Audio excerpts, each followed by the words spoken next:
Baik,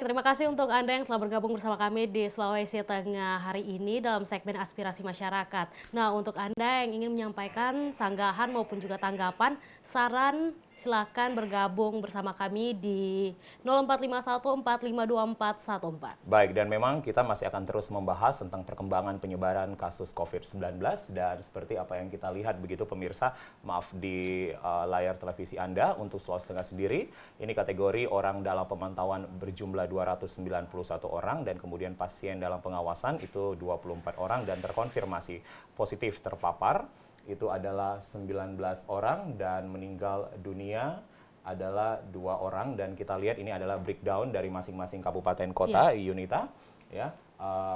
Sejauh ini yang tertinggi itu terkonfirmasi positif ada di Kabupaten Morowali Utara. Betul. Ada 9 kasus, kemudian Kota Palu 7, kemudian 2 dari Morowali dan Buol sejumlah 1 orang terkonfirmasi positif begitu ya. Baik, dan pemirsa tentunya ini memang terus menjadi perhatian kita bahwa marilah kita terus patuh mengikuti himbauan dari pemerintah. Banyak himbauan begitu yang kemudian sudah diberikan oleh pemerintah. Kita ke penelpon pertama. Selamat malam aspirasi masyarakat. Selamat malam aspirasi masyarakat. Baik. Ya Pak, dengan Bapak siapa di mana Pak? Pak Sofan di Kaboneda. Sofan di Kaboneda. Baik, silakan Pak Sofan. Ini Pak, ada sempat saya lihat informasi terkait dengan terkonfirmasi untuk jumlah pasien yang positif COVID-19 itu berjumlah 19 orang. 19 orang Pak. Bertanya-tanya itu yang pertama 19 orang itu sebarannya di mana saja. Nah, sempat lihat tadi ada ternyata yang besar itu adalah di seputaran Morowali, kemudian Morowali Utara Pak. Kota Palu. Morowali Pak Sofan, Morowali Utara. Ya. Iya. Ya. Artinya terkonfirmasi ini karena data yang pertama ya, belum kata-kata terkonfirmasi. Yang pertama itu kata-kata positif. Ya, positif corona ya. Sekarang diganti namanya terkonfirmasi.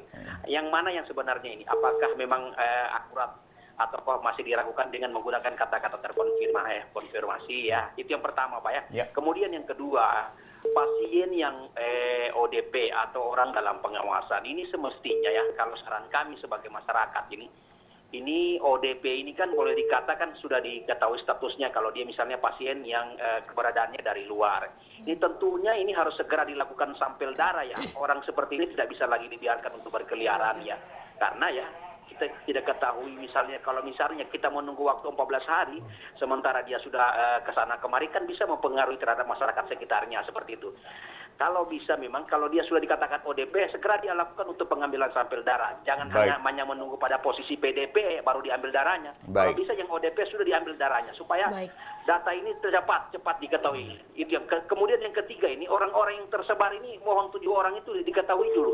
Meskipun tidak diketahui, tapi minimal tempat tinggalnya ya, identitasnya harus kita ketahui. Supaya masyarakat bisa mengantisipasi. Terima kasih, Assalamualaikum, selamat malam. Waalaikumsalam warahmatullahi wabarakatuh. Baik, Pak Sofan di Kaboneda, terima kasih telah bergabung bersama kami. Terkonfirmasi ini sama halnya dengan positif begitu Pak. Jadi kami tegaskan kembali bahwa ada 19 orang yang terkonfirmasi positif begitu dan kemudian usul dari Pak Sofan yang kemudian mengatakan bahwa ODP pun juga harus dilakukan pemeriksaan. Ini kami pun juga nanti akan menindaklanjuti Pak begitu. Yang melihat kemudian apa yang menjadi perkembangan dari bagaimana jalannya pemeriksaan baik dari ODP kemudian juga PDP begitu. Baik, untuk 7 orang sendiri Yunita, ini kami membuka di laman Instagram Humas Kota Palu. Di situ pun juga sebenarnya masyarakat bisa langsung melihat begitu ya.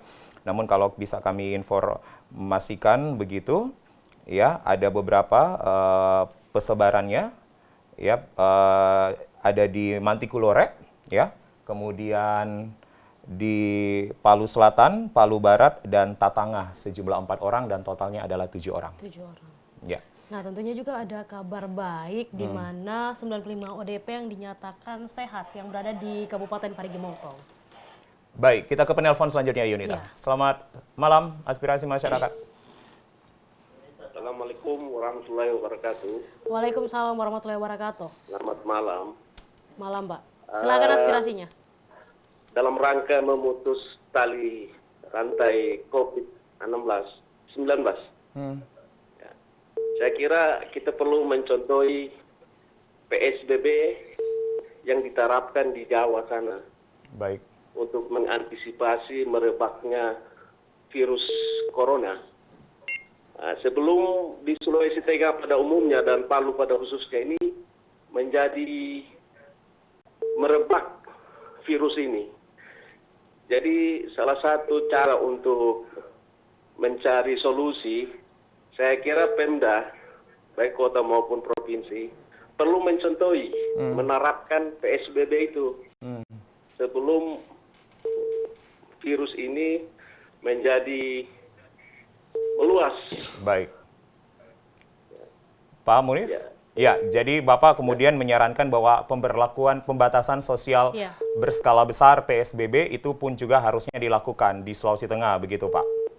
Ya, saya kira langkah antisipasi kita perlu Mengantisipasi. mencontohi itu. Ya. Dan di DKI dan sekitarnya itu sangat efektif sekali. Hmm. Jadi dalam rangka PSBB itu didatangi Hmm.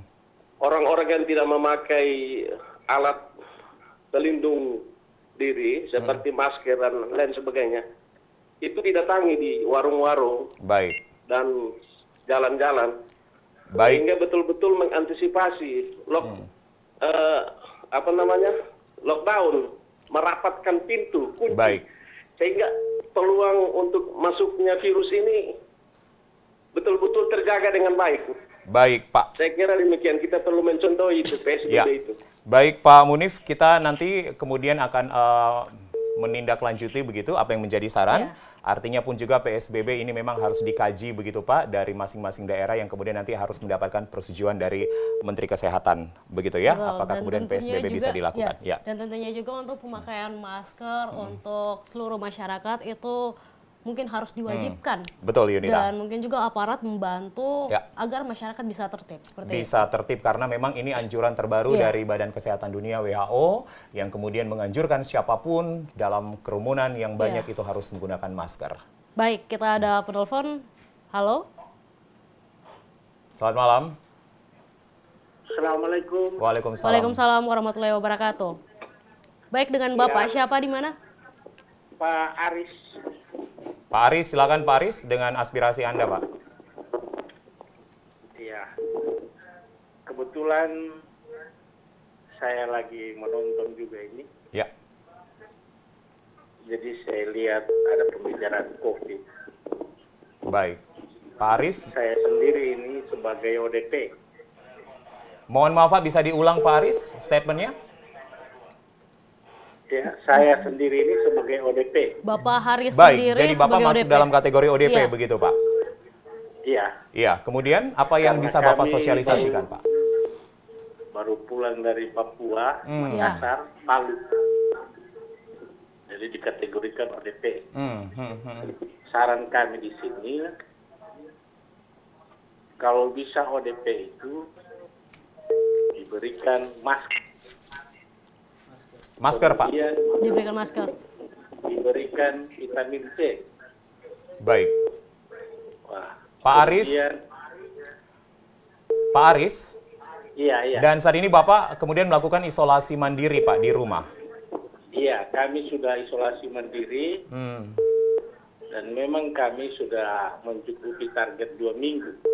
Oke.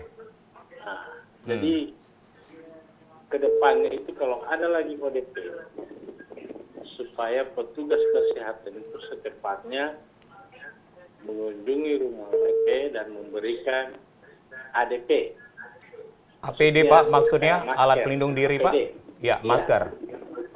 Supaya karena kami ini tidak menutup kemungkinan juga tidak keluar dari rumah karena ada kebutuhan. Baik.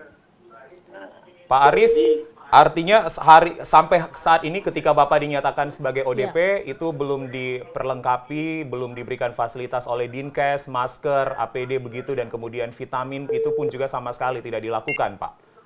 Hanya melakukan isolasi mandiri sendiri. Baik, ini usul yang baik Iya. sekali ya. Baik, Pak Aris Jadi, terima kasih. itu saja. Semoga Iya, apa yang menjadi saran Iya. Bapak sebagai ODP itu pun juga bisa didengarkan oleh Dinkes. Tapi kami mengucapkan terima kasih banyak kepada Pak Aris karena betul. apa yang dilakukan Pak Aris ini sesuai dengan protap atau Iya. protokol begitu ya. Terima kasih Pak Aris. Baik, informasi selanjutnya kami hadirkan dalam segmen Lintas TVRI berikut ini. Baik, dan pemirsa, segmen aspirasi masyarakat tadi itu menjadi akhir dari perjumpaan kita di yes. Sulawesi Tengah hari ini. Betul, mewakili kerabat kerja yang bertugas, tentunya kami mengucapkan terima kasih dan memberikan penghargaan setinggi-tingginya untuk para medis yang kemudian sudah berjuang sebagai garda terdepan dan juga jurnalis, begitu ya. Baik, dan tentunya marilah kita menerapkan pola hidup bersih dan sehat dan terus mematuhi apa yang menjadi himbauan dari pemerintah seperti physical distancing, jangan keluar rumah jika tidak perlu dan juga tentunya menggunakan masker. Wakili kerabat kerja yang bertugas, saya Yunita Clara. Dan saya Jules Efrain pamit. Wassalamualaikum warahmatullahi wabarakatuh dan sampai jumpa.